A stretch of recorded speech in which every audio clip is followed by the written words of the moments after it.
गिबियावनो बयखौबो आंनि जेएम बड स्टाडि इउट्युब चेनेलाव बरायना लाग्रोबाय। दिनैनि भिडिअ आङो लाबोदों मेथ्स आयदानि ग्रेड 4 आनजादाव फैथावना माखासे सोंलुफोर। दा आङो ग्रेड 4 निखौ लाबोग्रोनाय जाबाय, उनावहाय आङो ग्रेड 3 निखौबो लाबोगोन आरो बाहाय मेथ्सनिखौ लाबोग्रोनाय जादों, रिजनिंखौ उनावहाय लाबोबाय थागोन आरो जिखिनिखौथ' आङो लाबोगासिनोखा। नोंथांमोना जुदि नायाखैबा सिगांनि भिडिअआव थांनानै नायहैनो हागोन। दा बाहाय आङो गिबियावनो लाबोदों जाहैबाय नैबे दशमिक अनजिमानि दाजाबनाय। जोंना बे दशमिक अनजिमाखौ जोङो माबोरैहाय दाजाबो बेखौ आङो लाबोनाय जादों। ग्रेड 4 नि आनजादाव दशमिकनि सोमोन्दै दाजाबनाय नङाबा दानख'नाय जायखिजाया मोनसे ना मोनसे फैयो, जों बेखायनो सोलोंनानै लानांगोन।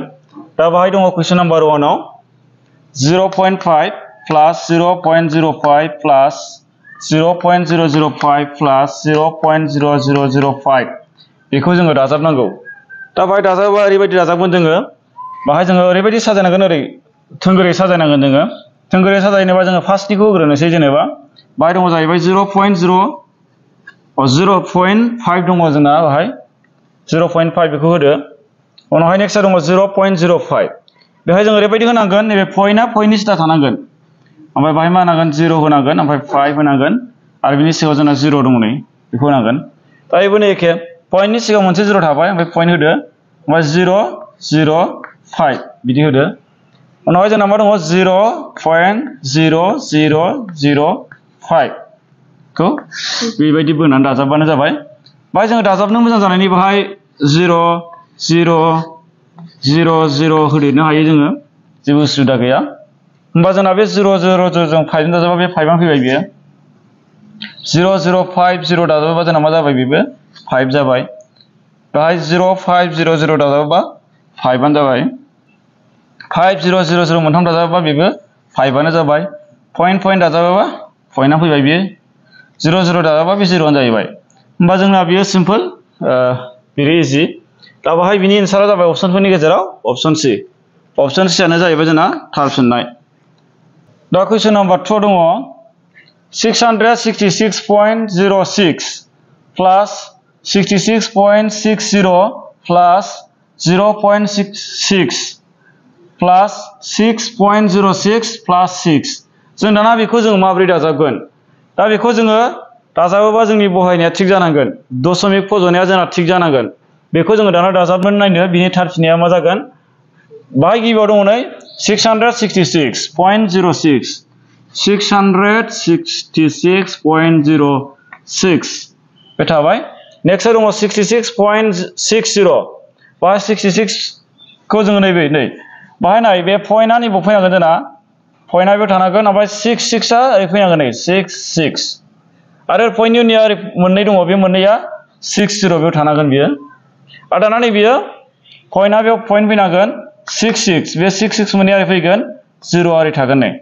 दाना नै बियो पइन्टआ पइन्ट फैगोन, बेहाय दशमिकआ दशमिक 0, 6 ओरै फैबाय, 6आ बेजों फैबाय नै। ओमफ्राय जोंना 6 दङ। दा जोङो बेखौ बुजिगो, बियो दशमिक गैया, बेयो होमबा मोनसे गथा अनजिमा बियो, होमबा बियो पइन्टनि ओरैनि अनजिमा बियो। ओरैजाय जेबो गैयाबा जोंना 0, 0 होनानै जोङो दाजाबनो हागोन। दाना जोङो बेबायदि बहायखांबाय, दाना उनावहाय जों प्लास खालामबानो जाबाय। बाहाय जों प्लास खालामोबा नुयो बेयाव 6 मोनथाम दङ, बेखौ प्लास खालामनांगोन। 6 मोनथाम प्लास खालामोबा मा जायो? 6 जोंना 12 जायो, 12 जों जोंना 6 प्लास खालामद्रावोबा 18 जाबाय, 8 होबाय, 1आ हाथे थाबाय। दाना 6 मोननैजों 12, 13, 3 होबाय, 1 थाबावबाय। दा बाहाय 6 मोनब्रैजों मा जायो जोंना 24 जायो, बेजों 1 जों 5, 25। बे पइन्टआ पइन्ट फैसिगोन नै बेहाय, फैबाय, ओमफ्राय बेयाव 5 फैबाय, 2 हाथे थाबाय। दाना 6 मोननैजों जोंना मा जायो 12, 13, 14, 4 फैबाय। बा 6आ 6 फैबाय, बेयाव 1 दंमोन दहायनि, जों 7 जागोन, जोंना 7 जागोन। बा बिनि थार फिननाया जागोन अपसनफोरनि गेजेराव अपसन बि 745.38 बेनो जोंना थार फिननाय।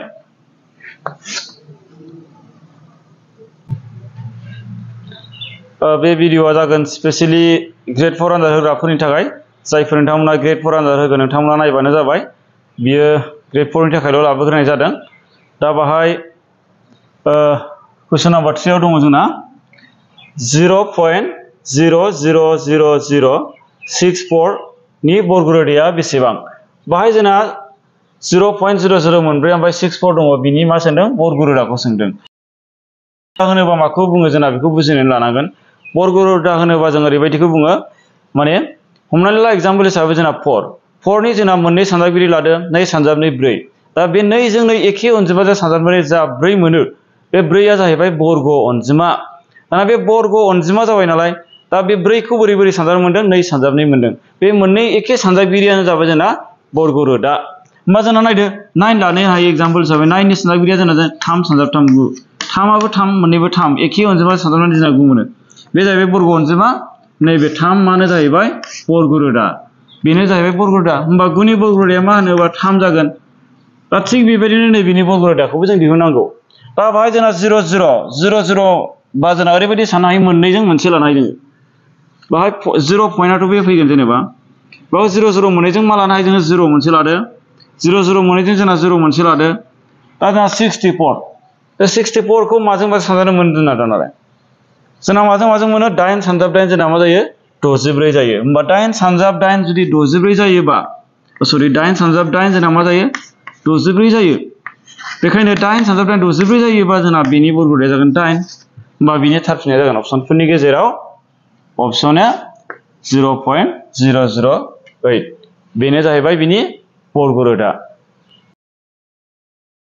4 नम्बराव दङ जाहैबाय नैबेबायदि 0.542 प्लास 0.002 प्लास 1.1 दा जोंना बेखौ माबायदि दाजाबगोन दानालाय जों दहायनो सोलोंखाबाय दशमिकनि दाजाबनाया माबायदि दा जोङो नैबे मोनसेखौ दाजाबनो नायबावनो माबायदि जायो बिनि एन्साराव बबे ओंखारहैयो दा जोंना बाहाय दङ गिबियाव दङ बेखौ लिरग्रोखानांगोन फार्स्ट थानायखौ 542 दा बाहाय नै बेनाबो नायदो दा कनफिउसन नाङा नैबे पइन्टआ नैबे थानांखागोन ओमफ्राय 0 थागोन ओमफ्राय 2 थागोन ओमफ्राय पइन्टनि सिगांनि 0आबो फैगोन ओमफ्राय नैबे 1.1 होमबा बे 1.1 जायोबा पइन्टआ बेयाव फैगोन नै पइन्टनि उनावहाय 1 दङ 1 होगोन सिगाङाव 1 दङ 1 थागोन बेखौ जों ओरैबो थेगोन बेयाव जेबो गैयाबा जोंना दहाय ओंखारो 0 होनानै जों दाजाबनो हायो ओमफ्राय प्लास खालामनोसै दाना प्लास खालामोबा मा जागोन दाना 2 जों 2 प्लास खालामोबा जोंना 4 जागोन 4 जों 0 प्लास खालामोबा 4 आनो 5 जों 1 जों प्लास खालामोबा 6 पइन्टजों पइन्टआनो फैगोन दा बा 0 जों 1 जों प्लास खालामोबा 1 आनो फैगोन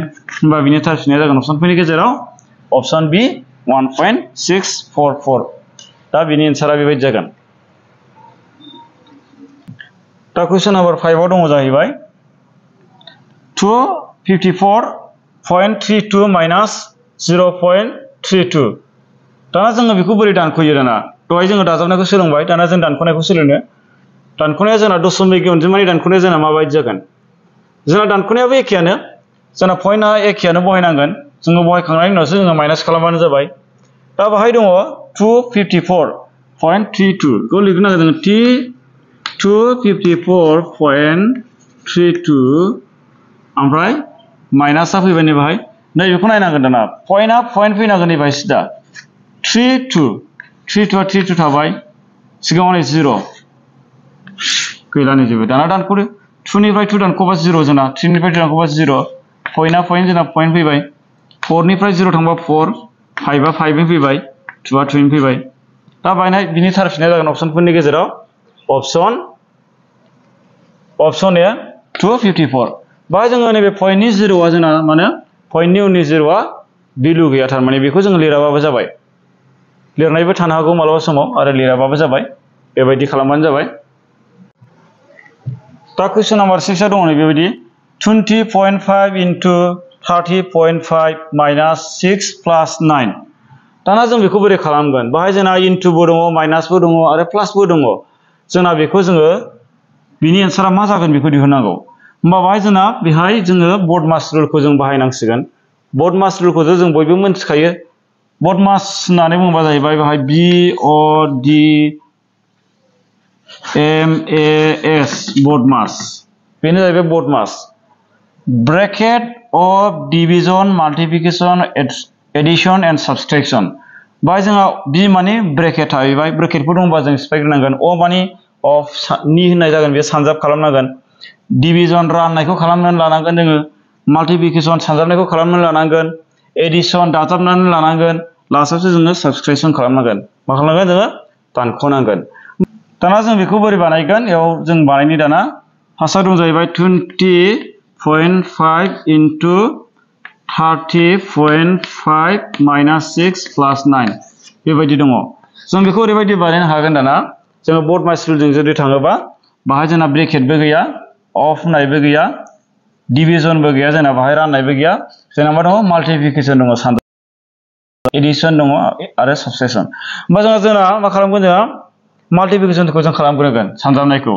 होमबा 20.5 जों 30.5 जों सानजाबग्रोनानै लागोन दाना बिसोर मोननै सानजाबोबा मा जायो सानजाबनायखौबो सोलोंनो जोङो दसे मिनिट सानजाबनाय बायदि सानजाबो दानिबो सानजाबनोसै आङो 20.5 ओमफ्राय मा दङ जोंना 30 जों बेखौ बोरै सानजाबो बा सानजाबबा जोंना मा जायो नैजिबा जायो बा होबाय नै आटेक बा सानजाब लाथिख' लाथिख' नङाबा बे नैजों नैयानो फैबाय दाना बा सानजाब 20 बाव 10 जाहैबाय नै दाना लाथिख' बेथ' लाथिख' थाबाय बेबो लाथिख' ओमफ्राय नैबावहाय जोंना मोनसे लाथिख' जागोन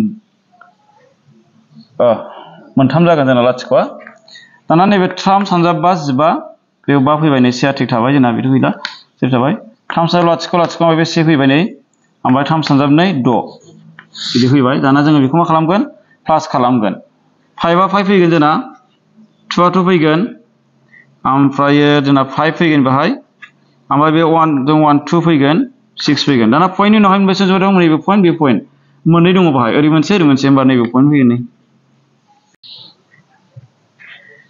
दा सानजाबनायनिथ' जों बेबायदि मोनबाय 625.25 मोनबाय जों बा बेजों सानजाबनाय बेसेबां मोनखो 625.25 मोनबाय जोङो बाहाय दाना जोङो नैबे 9 निफ्राय जोङो 6 जोङो बेखौ प्लास माइनास खालामखानो हासिगोन होमबा माइनासजों प्लास जोंना मा जायो माइनास जायो देरसिननि प्लासआ फैनांगौ बाहाय प्लास जागोन बेयो ओमफ्राय 9 निफ्राय जोंना 6 जुदि दानख'योबा जोंना 3 फैबाय होमबा जोङो बेजों मा खालामनांसिगोन जोङो दाजाबनांसिगोन दाजाबनायखौथ' दहाय सोलोंखाबाय बुस्थुनि दाजाबनाया माबायदि दाजाबो दा आं खेबसे दाजाबना नायबावनो 625.25 3 आ नैबो फैगोन नै बाहाय पइन्टनि ओरैसो फैगोन बियो 0 0 होनानै दाजाबनांगोन होमबा बे 5 फैबाय 2 फैबाय पइन्ट फैबाय 5 जों 3 जों 8 जाहैबाय 2 आ 2 फैबाय ओमफ्राय 6 आ 6 फैबाय होमबा जोंना मा मोनखो आन्सारा 628.25 होमबा बिनि थारफिननाया जाबाय अपसनफोरनि गेजेराव अपसन बि बेनो जाहैबाय जोंनि थारफिननाय